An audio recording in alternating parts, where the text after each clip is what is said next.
മുട്ട റോസ്റ്റാണ് ഇന്ന് ഉണ്ടാക്കുന്നത്.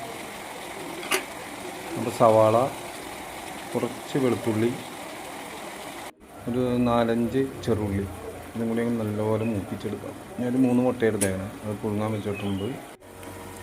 അതതിന് ശേഷം ഒന്ന് ഫ്രൈ ആയി വരുമ്പോഴത്തേക്ക് നമുക്ക് മുളക് പൊടി, മല്ലിപ്പൊടി, മഞ്ഞൾപ്പൊടി, 4-5 ചെറുള്ളി, 4 പച്ചമുളക്, ഗരം മസാലപ്പൊടി, 4-5 കുരുമുളക് പൊടി, ജീരകപ്പൊടി, മുട്ട റോസ്റ്റ് നല്ലപോലെ മിക്സ് ചെയ്തെടുക്കുക.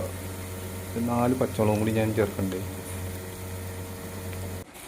ഇതെല്ലാം നല്ലപോലെ മൂത്ത് കഴിയുമ്പോൾ ഒരിത്തിരി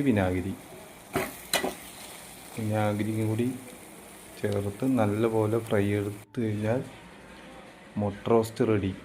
പെട്ടെന്ന് തയ്യാറാക്കാം.